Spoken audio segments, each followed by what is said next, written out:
नमस्कार बंधुरा आज के तैरी करे देखाबो दारुण मुखरोचक आलू भेंडी भाजा। এটা गरम भात হোক বা রুটি পরোটার সঙ্গে দারুণ লাগে, এমনকি ডাল ভাতের সঙ্গে কিন্তু খেতে অপূর্ব লাগে। তার জন্য এখানে দেখুন আমি একটা মিডিয়াম সাইজের আলু এরকম ছোট ছোট করে কেটে ধুয়ে রেখেছি, আর নিয়েছি 250 গ্রাম ভেন্ডি ভালো করে ধুয়ে তারপরে কেটে নিয়েছি। এবার এটা রান্নার জন্য কড়াইতে দিয়ে দিচ্ছি আমি 1 টেবিল চামচ সরষের তেল। আমি এখানে সরষের তেলে করছি, আপনারা চাইলে সাদা তেলেও রান্নাটা করতে পারেন। তেলটা ভালোভাবে গরম হয়ে যাওয়ার পর দিয়ে দিলাম একটা শুকনো লঙ্কা আর হাফ টিস্পুন কালো জিরে। তারপরে দিয়ে দিচ্ছি কেটে রাখা আলু।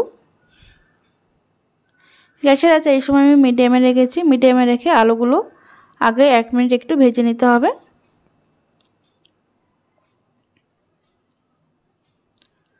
এক মিনিট ভেজে নিয়েছি মিডিয়াম আঁচে। এবার এর মধ্যে দিয়ে দিচ্ছি একটা মিডিয়াম সাইজের পেঁয়াজ কুচি। পেঁয়াজটা একটু মোটা মোটা করে কেটে নিয়েছি। পেঁয়াজ আর আলু আরও 1 মিনিট কিন্তু ভেজে নিতে হবে। তবে খেয়াল রাখতে হবে এখানে পেঁয়াজটা ভাজতে ভাজতে যেন পুরোপুরি লাল না হয়ে যায়। দেখুন 1 মিনিট ভেজে নেওয়ার পর এবার এর মধ্যে দিয়ে দিলাম আমি এই দুটো কাঁচা লঙ্কা কুচি। তবে ঝাল আপনারা এখানে কম বা বেশি করতে পারেন। তারপর এর মধ্যে দিয়ে দিচ্ছি কেটে রাখা ভেন্ডি। এবার সব কিছু একসঙ্গে এবার লো টু মিডিয়াম আঁচে কিন্তু ভেজে নিতে হবে। দেখুন 1 মিনিট একটু নাড়াচাড়া করে নেওয়ার পর এবার এর মধ্যে দিয়ে দিচ্ছি আমি স্বাদ মতো নুন, দিয়ে দেবো এবার পরিমাণ মতন হলুদ গুঁড়ো।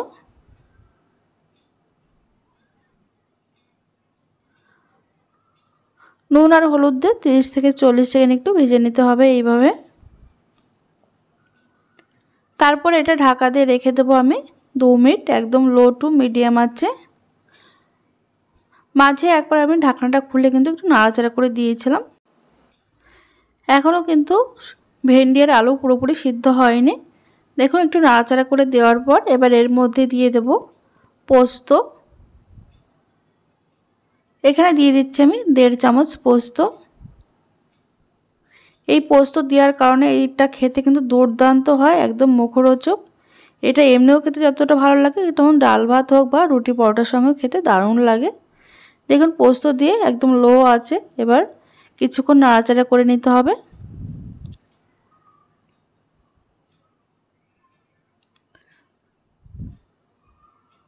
তিরিশ থেকে 40 সেকেন্ড একটু নাড়াচাড়া করে নেওয়ার পর এটা আমি ঢাকা দিয়ে রেখে দেবো। ঢাকা দিয়ে একদম লো আছে আরও 1 মিনিট রান্না করে নেব। এতে করে আলু আর ভেন্ডিটা কিন্তু খুব সুন্দরভাবে সিদ্ধ হয়ে যাবে। দেখুন আলু আর ভেন্ডি কিন্তু খুব ভালোভাবে ভাজা হয়ে গেছে, আর এটা কিন্তু খুব ভালোভাবে সিদ্ধ হয়ে গেছে।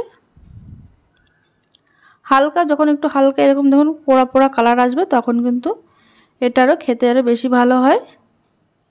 এগুলো একদম ভাজা হয়ে গেছে, এবার এগুলো নামিয়ে নেব। তাহলে বন্ধুরা আজকের ভিডিওটি ভালো লাগলে লাইক কমেন্ট শেয়ার করতে ভুলবেন না, আর চ্যানেলটিকে সাবস্ক্রাইব করে পাশে